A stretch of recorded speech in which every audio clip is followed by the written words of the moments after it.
ሰላም በዚህ ቪዲዮ ሌክቸር ቻፕተር 6 ዲቨሎፕመንታል ኢኮኖሚክስ 2 የምናይ ይሆናል ማለት ነው። ሶ ኢንተርናሽናል ትሬድ ቲዮሪስ ኤንድ ዲቨሎፕመንት ስትራቴጂ የሚለውን ይሆናል ማለት ነው። አይ ኢንተርናሽናል ትሬድ በዲቨሎፕመንት ላይ ያለውን ተጽዕኖ ወይም ፖዚቲቭ የሆነ ኔጌቲቭ ተጽዕኖዎች ምን ምን ናቸው የሚለውን እናያለን ማለት ነው። The first one is globalization, right? So the world is getting more and more just uniform through increasing in international trade, financial flow and just FDI, right? Foreign development investment, right? So the globalization in trade carries benefit as well as risk for both the developed and developing world, but maybe what? In particular for the developing world, right? Globalization and trade just carries benefits as well as risk, right? For developing as well as for developed world, right? So what's the positive and negative impact of the globalization, right? The positive impact of globalization is a business opportunity, right? Whenever the world is more and more globalized, right? There is a lot of business opportunities. There is efficiency gains, right? There is efficiency gains, right?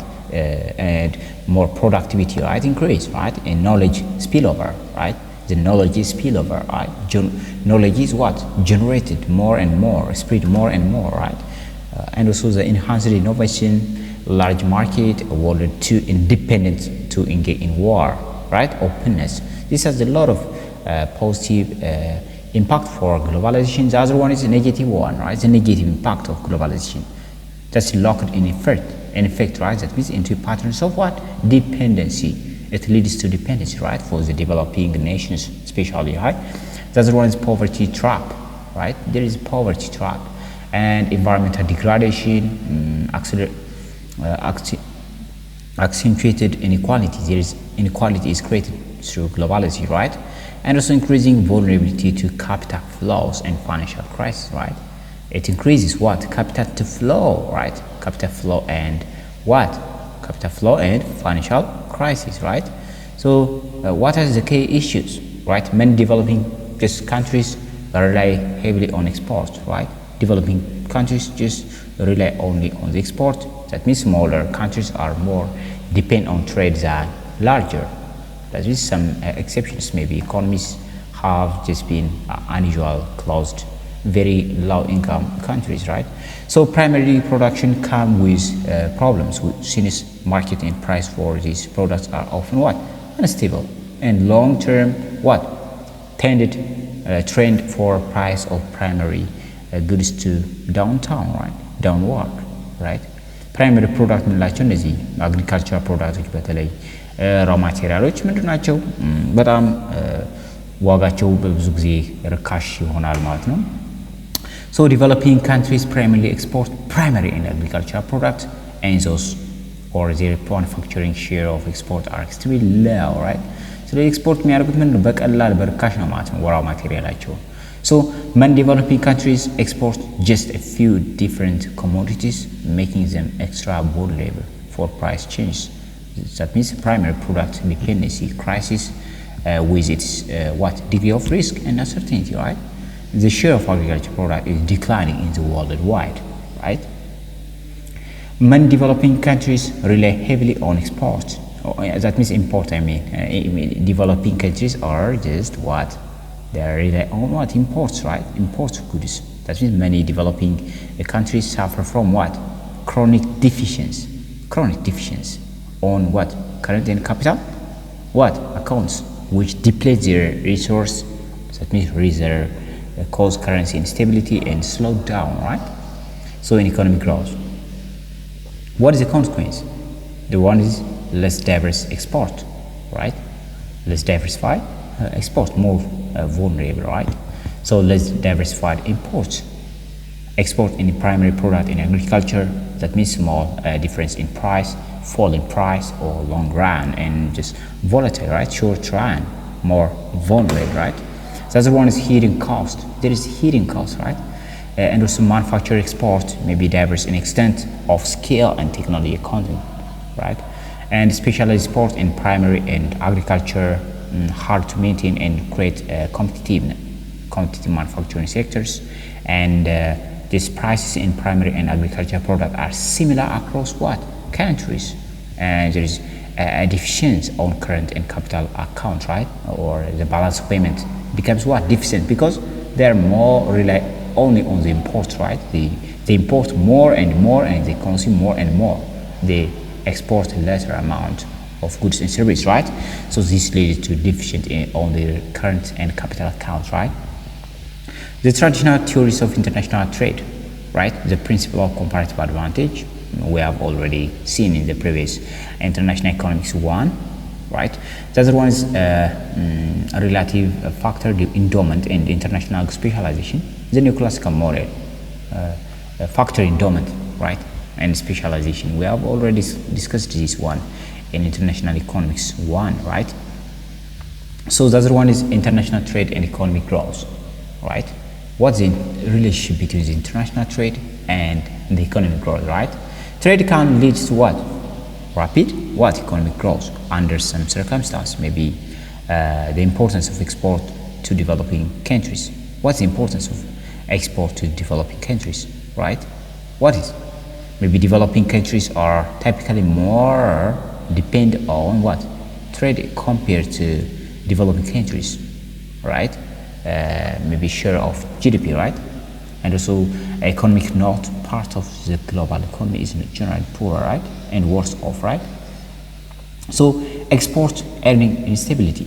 There is export earning instability. That means in terms of trade volatility, low economic growth, less predictable rate of growth. The other one is neoclassical free trade model. Trade leads to what? Economic growth, right? This model says what? Neoclassical free trade model says trade leads to economic growth, right? And also the export earning instability. That means in terms of trade volatility, that means lower economic growth, less predictable rate of growth. That's all. So trade and development. What's trade and development? Trade can benefit developing countries if they can extract trade concession from developed countries, and also its favorable trade agreement with other countries, and level of usage of resource, and influence private foreign firms. And also neoclassical free trade model says enhance development, right? It enhance development. Trade, what? Enhance development, he said. So income distribution. What's income distribution, right? Trade just seems to reinforce existing income inequality, right? Right. So neoclassical free trade says greater equality, right? This has a positive assumption, right? This model says it creates what? Greater equality, right? Where lies the decision on what and how much to trade, right? It's hard to say, right? Developing countries generally must trade, right? They must trade. Neoclassical free trade model, international price and cost of production promote free trade and less governmental interference, right? Interference. That means the influence of government is very low in the neoclassical free trade model, right? There is no government intervention on the international trade system, right? So the decision is not made by the government in the neoclassical free model, right? And also different model may use different, right? Because other models maybe exist the government can influence, right? The trading system, right? The other one, trade policy. Trade policy. What are the policies that we are going to use for trading, right? There is regional cooperation, just help just developing countries, right? And neoclassical free trade model. What it says? Outward, what? Looking international policy. It's outward looking international policy, right?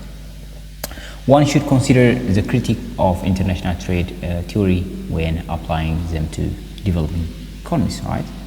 Right? You have to consider, right, the critique. So we need to consider the criticism, right? So criticism of traditional free trade theories, right? They are referred before. They are criticism or assumptions, right? This trade leads to economic growth, right? That means fixed and constant resource, full employment, international immobility, right? And also trade leads to economic growth and enhanced development, international price and cost of production, it promotes free and less government interference. This is referred before, but criticism or assumptions are fixed and constant resource, full employment internationally in mobility, fixed freely and available technology, and fixed consumer taste. These are all the criticisms or assumptions, right? Export promotion. Export promotion, just trade liberalization promotes competition and efficiency, right? Trade liberalization promotes what? The competition and what?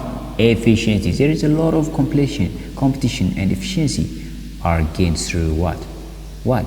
Because of trade liberalization, right? Trade liberalization. And also generate pressure from product improvement, right? It helps to produce products which are improved, right? And also accelerate overall growth.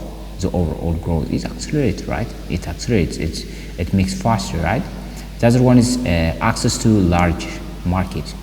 Access to what? Large market, right? This is the benefit, right? For international trade or trade liberalization, right? So expanding export of primary products. That means primary commodity exports expansion, hard to stock, right? Supply rigidities, limited demand, low income elasticity, decline in price implies low revenue, right? That means lack of just success with international commodity agreements, right? So developments of synthetic substitutes, right? Agricultural substitute, and the rise of the new protectionism, right? Supply rigidities, right? So what is import substitutions? Import substitution, right? Maybe a tariff, infant industries, and theories of protection. These are used in order to just use the import substitution, right? Import substitution means using the domestic product instead of bringing from maybe foreign, right? We need to just produce products that or services that we need to use and produce all those resources by using the resource from the countryside instead of just bringing from outside, right? Or instead of importing, we need to produce right here, right? This is import substitution means substituting the products that coming from the foreign, right? In order to do that, maybe tariff, infant industries, quota, and other protection theories may be used, right? We may use. And standard argument for tariff protection, right? What are the standard arguments for tariff protections? Source of revenue, right? Response to chronic balance of payment problems. Help maybe foster industrial self-reliance, greater control over maybe economic destinies, maybe the downside of what this import substitution is what? Protected industries get inefficient and costly. Many infants never grow up, right? Many infants never grow up. That means some industries benefit at the expense of others. So foreign this firm is what? Reap the benefit, right? Maybe worse, maybe the balance of payment, right? What is the benefit for import substitution, right? Can give opportunity to modernize and protect infant industries, and also help countries becoming less dependent, right? This is the benefits that we get by substituting import products from, right? The other one is strategy approach to export policy, right? Strategy approach to export policy may focus on government intervention to encourage export industrial policy, right? We need to encourage the domestic industries to export by giving incentives, right? By giving maybe subsidies, right? And without proper attention to incentives, industrial policy may be counterproductive too, right? So have to exist local knowledge and imports, right? And WTO, right? Maybe weakness WTO rules and industrial policy, right? And also the other one is competence and political authority of governments, right? What's economic integration here? Economic integration, the advantage of economic integration, right? Between developing countries rather than towards developed countries, right? That means integration encourages rational Integration encourages rational divisions of labor among a group of countries and increase market size, right? And provide opportunities for coordinating industrial strategy to exploit economy of scale and trade creation, trade diversification, right? So regional trading blocks may be economic units, and globalization of trade may be custom units versus free trade areas, right? It has some